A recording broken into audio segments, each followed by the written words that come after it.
سورۃ الرعد آیت نمبر 20، صفحہ نمبر 228۔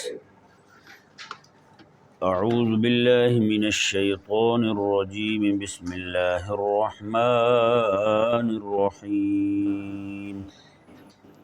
الذین یوفون بعہد اللہ ولا ینقضون المیثاق۔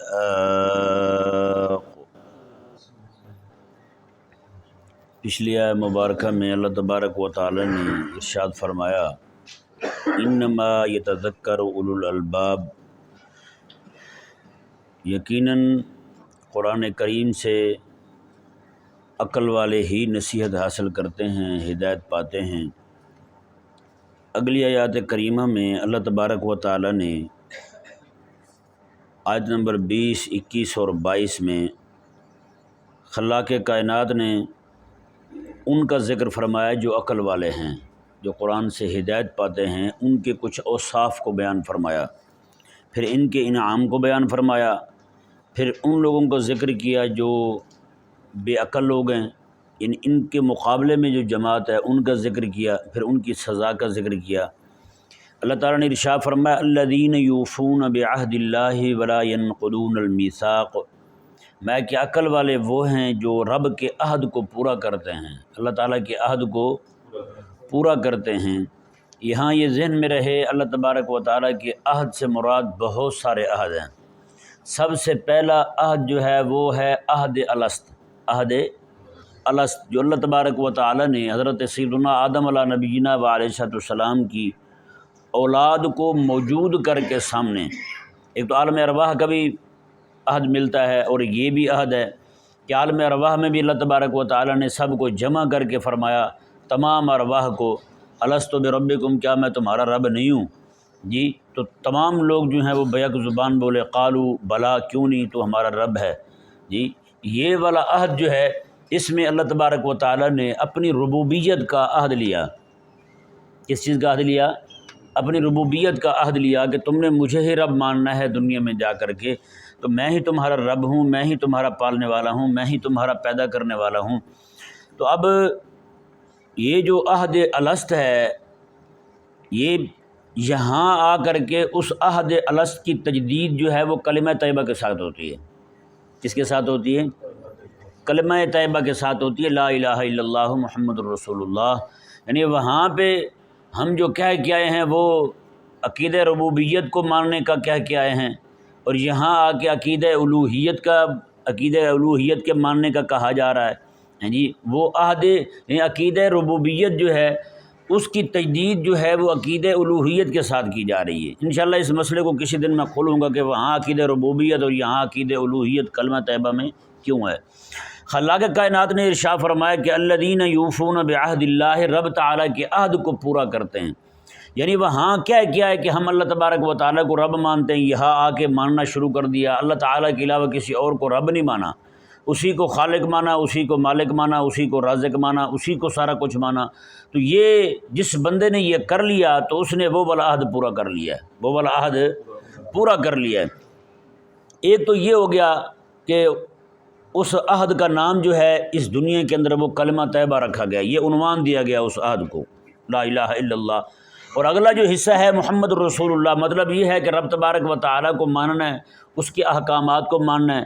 صرف عقیدہ ربوبیت مان لینے سے یہ نہیں کہ صرف اللہ تعالیٰ کو رب مانے باقی کچھ نہ مانے، عبادت کسی اور کی کرے، جیسے آج ہمارے ہاں ہو رہا ہے۔ جی، نظام تعلیم کسی سے لیں گے، نظام حکومت کسی سے لیں گے۔ یہاں ہمارے ہاں پارلیمنٹ کو جناب سپر پاور کہا جاتا ہے۔ سپریم کس کو کہا جاتا ہے؟ سپریم پاور اسی کو کہا جاتا ہے، پارلیمنٹ کو کہا جاتا ہے۔ یہی کہتے ہیں کہ طاقت کا سرچشمہ جو ہے وہ عوام ہے، حالانکہ ایسی بات ہے ہی نہیں۔ عوام طاقت کا سرچشمہ کیوں ہے؟ نہیں سمجھ آ رہا مسئلہ۔ طاقت کا سرچشمہ تو وہی ہے جس کے نام کو تم نے وہاں بھی عہد لیا تھا، یہاں بھی تم عہد لے رہے ہو۔ کلمہ طیبہ پڑھ کے طاقت کا سرچشمہ عوام کیسے ہو گئی بھائی؟ یہیں سے تو دماغ میں خرابی آئی ہے۔ اور اللہ تبارک و تعالیٰ نے فرمایا انما یتذکر اولو الالباب، قرآن سے نصیحت تو صرف عقل والے ہی حاصل کرتے ہیں۔ فرمایا رب تبارک و تعالیٰ نے الذین یوفون بعہد اللہ، اللہ تعالیٰ کے عہد کو پورا کرتے ہیں۔ اب دیکھیں وہ عہد اللہ تعالیٰ کے ساتھ ہو اللہ تعالیٰ کے ساتھ کیا ہوا عہد اس کے نبی کے ساتھ ہے، یا اللہ میں تیرا دین لوں گا اور دین بھی تیرے حبیب سے لوں گا، میں کس سے لوں گا؟ تیرے حبیب سے لوں گا۔ نماز میں پڑھوں گا تیرا حکم ہے، جیسے تیرے حبیب نے پڑھی ہے ویسے نماز پڑھوں گا۔ روزہ رکھوں گا میں، جیسے تیرے حبیب نے روزہ رکھا ہے، افطار کیا ہے، سحر کی ہے، ساری کی ہے، اسی طرح کروں گا میں۔ یہ عہد ہے رب تبارک و تعالیٰ کے ساتھ، اس کے احکامات، اوامر کو اپنانا، نواہی سے بچنا، یعنی باقی مکروہات جو ہیں، مشتبہات جو ہیں، وہ سارے کے سارے وہ بھی سارے اسی عہد کے نیچے آتے جائیں گے۔ یہ نہیں کہ صرف یہاں آ کے وہ اللہ تعالیٰ کو رب مان لیے تو بس چھٹی ہوگی، نہ، وہ اللہ تبارک و تعالیٰ کو رب ماننے کا مطلب یہ ہے کہ اس کے سارے احکامات ماننے ہیں، پھر ایک ایک حکم شرعی ماننا ہے اس کا۔ پھر حبیب کریم علیہ السلام کو مانا تو پھر آقا علیہ السلام کو مکمل اسوہ حسنہ ماننا ہے۔ پھر لقد کان لکم فی رسول اللہ اسوۃ حسنہ، وہ کہے جی میں اللہ تبارک و تعالیٰ کے ساتھ کیا ہوا عہد الست تو مانتا ہوں، کلمہ طیبہ تو پڑھتا ہوں، لیکن میرے لیے نمونہ جو ہے وہ کوئی اور ہے، تو اس بندے نے اللہ تبارک و تعالیٰ کے ساتھ کیا ہوا عہد پورا نہیں کیا، اس نے وہ عہد کو توڑ دیا، نقض عہد ہوا ہے اس بندے سے۔ اسی طرح کر کے اللہ تبارک و تعالیٰ کے سارے احکامات کو ماننا، یہ بھی اللہ تبارک و تعالیٰ کے ایفائے عہد کے ساتھ آتا ہے۔ اور باقی معاملات جو ہیں بندوں کے ساتھ، یہ تو بندوں کا خالق کے ساتھ وعدہ ہو گیا، اب بندوں کے ساتھ جو وعدے ہیں وہ بھی پورے کرنے لازمی ہیں، وہ بھی ضروری ہیں۔ حضرت سیدنا اسماعیل علیہ نبینا و علیہ السلام جو ہیں، آپ نے ایک بندے کے ساتھ وعدہ کیا، بلکہ اس نے وعدہ کیا، اس نے کہا آپ یہیں ٹھہرے میں آتا ہوں، 3 سال نہیں آیا وہ بندہ جی۔ حضرت اسماعیل علیہ السلام وہیں جھونپڑی ڈال کے بیٹھ گئے اس کے انتظار میں۔ 3 سال کے بعد آیا تو کیا یہاں کیوں رہتے ہیں، میں تو مجھے ٹھہرا کے گئے۔ اور بالکل اسی طرح کا واقعہ میرے آقا علیہ السلام کے ساتھ ہوا، بندہ آقا علیہ السلام کو ایک جگہ روک کے گیا، آپ ٹھہرے میں آ رہا ہوں، میرے آقا علیہ السلام نے میں ٹھیک ہے۔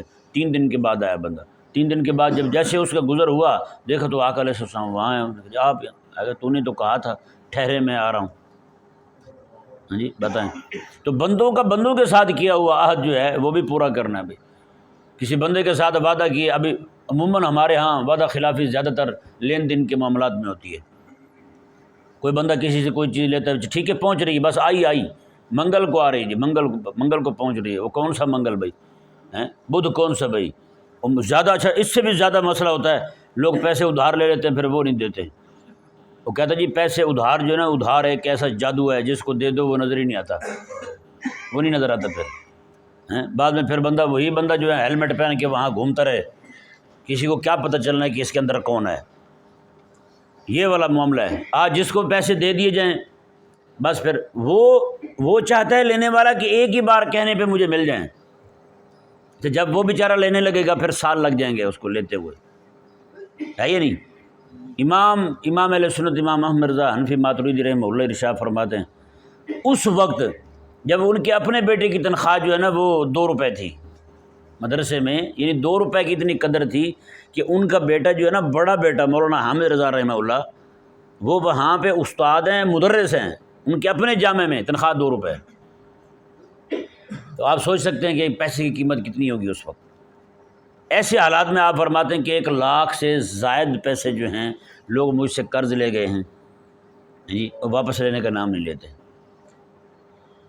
ایک بزرگ تھے، ان کا ایک وہ خلیفہ بن گیا، مرید شیخ سعدی رحمہ اللہ نے نقل کیا ہے، تو کہتے ہیں کہ ایک مرید تھا تو وہ خلیفہ بن گیا پیر کا، تو بیٹھ گیا، لوگ آ کے بیٹھے رہے جائیں نا، وہ تنگ آ کے گیا اپنے مرشد کے پاس، کہنے لگا حضور اپنے خلافت اپنے پاس رکھیں، میں عیالدار بندوں بچوں کے لیے روٹی بھی کمانی ہوتی ہے، لوگ آ کے بیٹھ جاتے ہیں، اٹھتے نہیں ہیں، کیا کروں؟ تو بزرگوں نے اس کو نسخہ دیا، میں کہ بیٹا خلافت واپس نہ کرو، ایک نسخہ دیتا ہوں ان کے تشریف لے جانے کا۔ ان کا جی وہ کیا نسخہ ہے؟ تو میں کہ جو امیر ہیں نا ان سے آپ پیسے مانگو ادھارے، جو غریب ہیں ان کو دے دو، جن سے مانگو گے وہ بھی چلے جائیں گے، جن کو دو گے وہ بھی چلے جائیں گے، دونوں روانہ ہو جائیں گے، آئیں گے نہیں۔ جو امیر ہیں وہ یہ کہیں گے یار پیسے مانگتے ہیں اس لیے چلے جائیں گے، جن غریبوں کو دو گے نہ وہ دینے کی ہمت ہوگی نہ واپس آئیں گے، دونوں بھاگ جائیں گے۔ وہ کہتے ہیں کہ میں نے اس پہ عمل کیا پھر ویسے ہی ہوا۔ اللہ اکبر۔ میرے آقا صلی اللہ علیہ وآلہ وسلم نے ارشاد فرمایا، جو بندہ کسی سے قرض لے اس نیت کے ساتھ کہ میں واپس کروں گا، میرا اللہ تبارک و تعالیٰ بھی اس کی مدد فرماتا ہے، اللہ تعالیٰ بھی اس کی مدد فرماتا ہے۔ اور میرے آقا علیہ السلام میں جس بندے کی نیت یہ ہو کہ میں جناب اس کو غائب کر جاؤں گا، میرے آقا علیہ السلام میں اللہ تبارک و تعالیٰ اس کو پھر اس کے حال پہ چھوڑ دیتا ہے۔ یعنی اس کو پھر توفیق ہی نہیں ہوتی کہ پیسے دینے کی واپس۔ یہ قرض کا معاملہ اتنا سخت ہے کہ میرے آقا علیہ السلام ایک جنازہ پڑھانے لگے تو حضور ٹھہر گئے، فرمایا کہ اس پہ کوئی قرض تو نہیں تھا؟ انہوں نے کہا قرض تھا۔ میرے آقا علیہ السلام میں پھر میں جنازہ نہیں پڑھاتا اس کا، بتائیں حضور نے میں جنازہ نہیں پڑھاتا اس کا۔ یہ تو وہاں آقا علیہ السلام کے غلام تھے، وہ کہنے لگے یا رسول اللہ اس کا قرض میں ذمہ لیتا ہوں، میں دے دیتا ہوں اس کا قرض۔ پھر آقا علیہ السلام جو ہے نا آپ نے نماز جنازہ پڑھائی آگے ہو۔ تو اس لیے ان معاملات میں جو ہے نا ذرا عہد جو ہے نا وہ پورا کرنا چاہیے، عہد کو پورا کرنا چاہیے جو بندہ کسی کے ساتھ وعدہ کرے، تاکہ اگلا بندہ جو ہے نا وہ، کیونکہ کسی بندے کو ایک بندہ ہاتھ لگاتا ہے وہ پھر ہر ایک سے پرہیز کرتا ہے، ہوتا نہیں ہوتا؟ تیری وجہ سے ایک بندہ، وہ ظاہری بات ہے وہ نیکی کرنے سے رک جائے گا، وہ لوگ جو نیکی اس سے حاصل کرنا چاہتے ہیں وہ ان کا بھی نقصان ہوگا، ہوتا ہی نہیں ہوتا ایسا۔ تو اس لیے ان چیزوں پہ ذرا غور کرنا چاہیے، اللہ تبارک و تعالیٰ سمجھنے کی توفیق عطا فرمائے۔ رب تبارک و تعالیٰ نے ارشاد فرمایا جی وَلَا يَنْقُضُونَ الْمِيثَاقَ، اور یہ لوگ جو ہیں یہ اللہ تبارک و تعالیٰ کے ساتھ کیے ہوئے عہد کو توڑتے نہیں ہیں، اللہ کے ساتھ کیے ہوئے عہد کو توڑتے نہیں ہیں۔ ہاں یہ اللہ تعالیٰ کے ساتھ جتنے بھی عہد ہیں ان کے، ہاں جی، وہ چاہے خالق کا مخلوق کے ساتھ عہد ہو وہ بھی نہیں توڑتے، اللہ تبارک و تعالیٰ کے دین پر عمل پیرا ہونے کا عہد ہو وہ بھی نہیں توڑتے، اور بندوں کے ساتھ جو عہد ہوں وہ بھی نہیں توڑتے۔ کسی کو کہا ہے بھی یار میں فلاں تاریخ کو فلاں وقت پہ آپ کو فلاں سامان تیار کر کے دوں گا تو وہ پورا کر کے دیتے ہیں، یہ نہیں کہ لٹکائے رکھنا کئی کے دن تک جناب اس کو۔ آج کسی کو کہا، ایک بندہ تھا اسی طرح کا، وہ اس کو میں نے سمجھایا، میں نے کہا یار آپ ایسے کیوں کرتے ہو، وعدہ آپ کر لے، وہ کہتا نہیں ہے، مانتے نہیں ہیں، پھر سچ کہیں تو کاروبار ہی نہیں چلتا جی۔ جس بندے کا یہ ذہن بن چکا ہو بھی جھوٹ بولیں گے تو کاروبار چلے گا، تو وہ کہاں چلے گا بھائی بتا، نعوذ باللہ من ذالک۔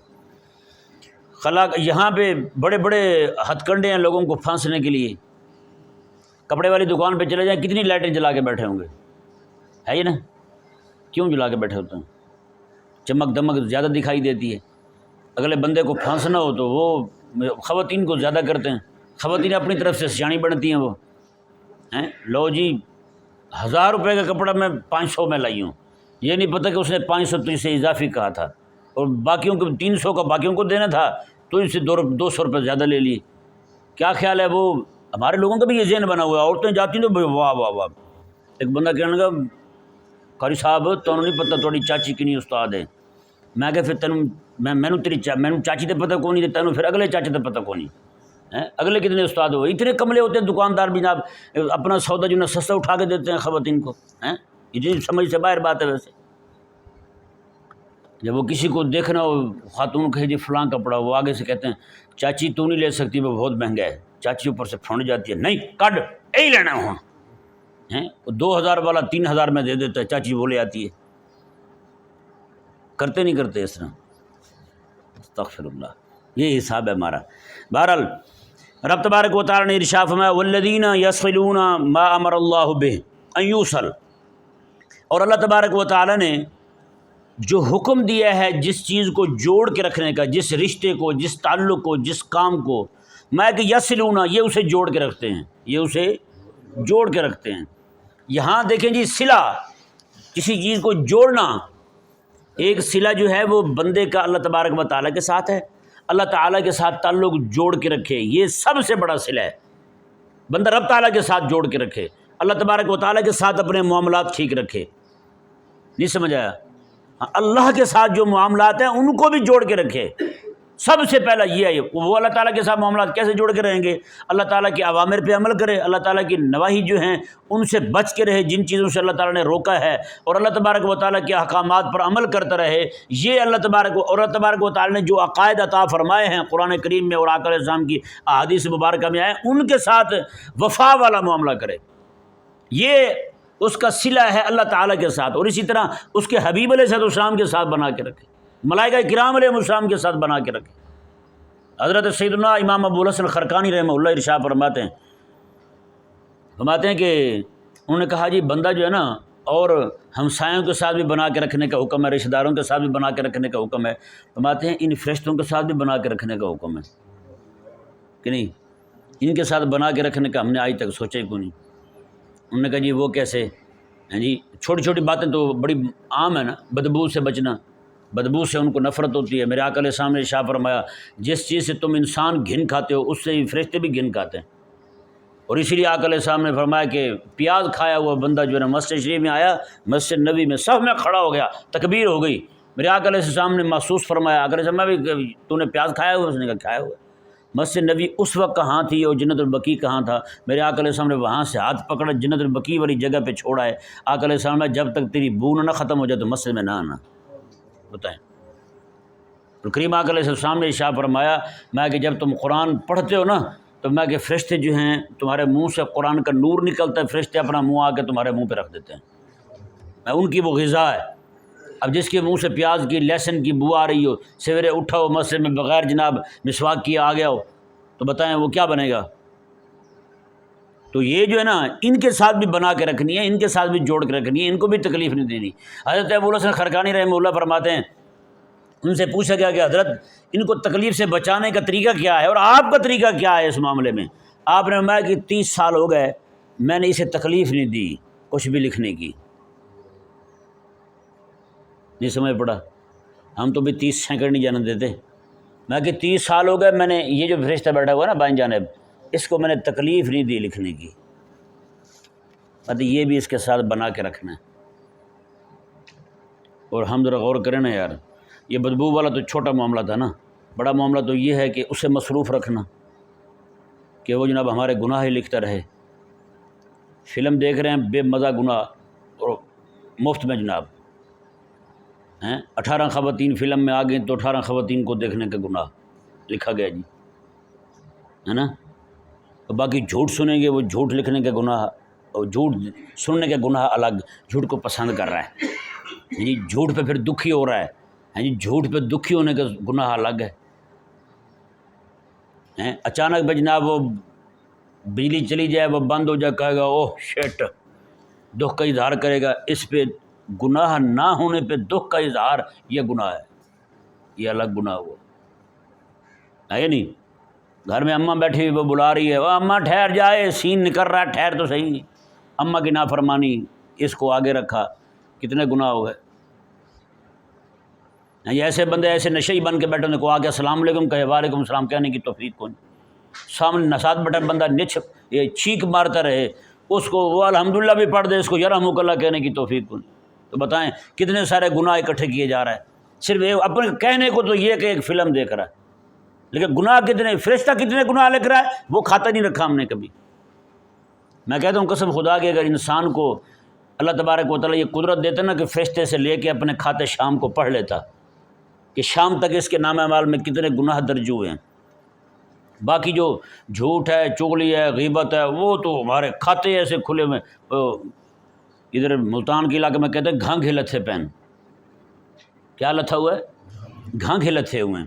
گھانگھا کہتے ہیں کپڑے تھوڑا سا پھٹ جائے وہاں سے اس کی سلائی کر لی جائے جی، ایک یہ ہے کہ یہاں سے پھٹے اور یہاں تک پھٹے جائے، کہتے ہیں گھانگھا لہ پہ ہے بھائی، یہاں تو گھانگھے لتھے ہوئے ہیں بھائی، تو بتائیں۔ تو حضرت خواجہ ابو الحسن خرقانی رحمہ اللہ فرماتے ہیں 30 سال ہو گئے میں نے تو اس کو تکلیف نہیں دی لکھنے کی بھائی۔ اللہ اکبر۔ اب دیکھیں وہ کہے گی لکھنا تکلیف ہے تو لکھ تو پھر یہ بھی رہے ہیں بھئی، یہ نیکیاں لکھ رہے ہیں، اللہ تبارک و تعالیٰ کی اطاعت لکھ رہے ہیں، اللہ تعالیٰ کی عبادت لکھ رہے ہیں، ذکر و فکر لکھ رہے ہیں، یہ چیز ان کے لیے بھی لطف والی بات ہے، ان کو بھی اس میں مزہ آتا ہے لکھنے کا۔ اور جو اللہ تبارک و تعالیٰ کا معصوم فرشتہ تمہارے گناہ کے کھاتے لکھ رہا ہے، اس کے لیے یہ تکلیف کا باعث ہے۔ اللہ اکبر کبیرہ۔ تو میں کہ یصلون ما امر اللہ، جس کے ساتھ اللہ نے جوڑنے کا حکم دیا اس کے ساتھ جوڑ کے رکھے۔ تو بھائی ہماری اماں اور ابا سے بھی زیادہ تو ہمارے ساتھ یہ رہتے ہیں، ہے یا نہیں؟ مہمانوں سے زیادہ تو یہ رہتے ہیں، بیوی بچوں سے بھی زیادہ ہمارے ساتھ یہ رہتے ہیں، تو باقی جن کے ساتھ جوڑ کے رکھتے پھرتے ہیں ان کے ساتھ بھی جوڑ کے رکھیں۔ نحن اقرب الیہ من حبل الورید، یہ قرآن کا حکم ہے، اللہ فرماتے ہیں میں تمہاری شارک سے زیادہ قریب ہوں۔ تو پھر اللہ تبارک و تعالیٰ کے لیے ہم نے کیا کیا ہے؟ اللہ تعالیٰ سے جوڑ کے رکھنے کے معاملے میں ہم نے کبھی غور ہی نہیں کیا، اللہ سے بھی جوڑ کے رکھنا تعلق ہم نے۔ تعلق باللہ جو ہے صوفیاء کے ہاں آپ جائیں، ان کے جو تعلیمات ہوتی ہیں ان کے سر فہرست جو مضمون آتا ہے وہ تعلق باللہ کا آتا ہے۔ اللہ کے ساتھ تعلق بندہ کیسا رکھے؟ تعلق بالمخلوق تو بعد کی بات ہے نا، فرشتوں کے ساتھ کیا معاملہ کرنا ہے وہ بعد کی بات ہے، اللہ تبارک و تعالیٰ کے ساتھ کیا تعلق رکھنا ہے، کیسے جوڑ کے رکھنا ہے، یہ پہلی یہ سر فہرست بات ہے یہ۔ اللہ اکبر کبیرہ۔ رب تبارک و تعالیٰ نے ارشاد فرمایا الذین اچھا پھر اس کے بعد رشتہ دار آ جائیں گے۔ رشتہ داروں میں سب سے زیادہ جو جس بندے کے ساتھ زیادہ اٹھنا بیٹھنا ہوگا نا، ویسے ویسے اس کے احکامات آتے جائیں گے۔ والدین ہیں جی، پھر رشتہ دار ہیں، اعز و اقرباء ہیں، پھر ان کے بعد جو ہے سب سے والدین کے بعد سب سے زیادہ بندے کے ساتھ رہنے والی کون ہوتی ہے؟ اس کی بیوی ہوتی ہے۔ یہ ایسی ہمسائی ہوتی ہے، ہمسائے باقی 40 گھر جو ہے نا، ادھر 40 ادھر 40 ادھر، ان کے بارے میں پوچھا جائے گا۔ ہاں جی، 40 گھر ادھر، تو 40 گھر ادھر ان کے بارے میں پوچھا جائے گا، ہمسایوں کے بارے میں جو آپ کے ساتھ اسی کمرے میں رہ رہی ہے اس کے بارے میں نہیں پوچھا جائے گا۔ میرے آقا علیہ السلام نے ارشاد فرمایا کہ قیامت والے دن اللہ تبارک و تعالی میزان پر بندے کو کھڑا کر کے اس کی بیوی کو بلائے گا، اور اس کی بیوی کی گواہی پر اس کے جنتی اور جہنمی ہونے کا فیصلہ ہوگا۔ کہ اس سے پوچھا جائے گا بیوی سے، ہاں تیرے ساتھ کیا رویہ رکھتا تھا؟ اگر حسن خلق والا معاملہ ہوا تو میرے آقا علیہ السلام نے اللہ تعالیٰ جنت کا فیصلہ فرما دے گا، اگر بدخلقی والا معاملہ ہوا تو اللہ تبارک و تعالیٰ اس کے لیے جہنم کا فیصلہ فرما دے گا۔ یہ کتنی بڑی بات ہے کہ بیوی کی گواہی پر اس کے جنتی اور جہنمی ہونے کا فیصلہ ہو جائے۔ آج ہم کئی لوگ گھر جاتے ببر شیر بن جاتے ہیں، ہے نا، ایسا روب رکھا ہوتا ہے، ایسا دبکا رکھا ہوتا ہے کہ بیچارے بچے کہیں چھپ رہے ہوتے ہیں، بیوی کہیں چھپ رہی ہوتی ہے، باقی سارے چھپے ہوتے ہیں۔ وہ ایسا شیح بننے کا کیا فائدہ ہے کہ قیامت والے دن تیرے لیے جناب جہنم کا فیصلہ کر دیا جائے۔ اللہ اکبر کبیرہ۔ رب تبارک و تعالیٰ نے ارشاد فرمایا وَيَخْشَوْنَ رَبَّهُمْ، اور وہ اپنے رب تبارک و تعالیٰ سے ڈرتے ہیں، وَيَخَافُونَ سُوءَ الْحِسَابِ، اور برے حساب سے بھی ڈرتے ہیں۔ یہ دو لفظ ہیں، دو ہی لفظ ایک ہی آیت مبارکہ میں، یخشون اور یخافون، خشیت ہے اور خوف ہے۔ یہ دونوں انشاءاللہ یہ تفصیل طلب حصہ ہے اس آیت مبارکہ کا، تو اس پہ کل انشاءاللہ گفتگو کریں گے۔ اللہ تعالیٰ سمجھنے کی توفیق عطا فرمائے۔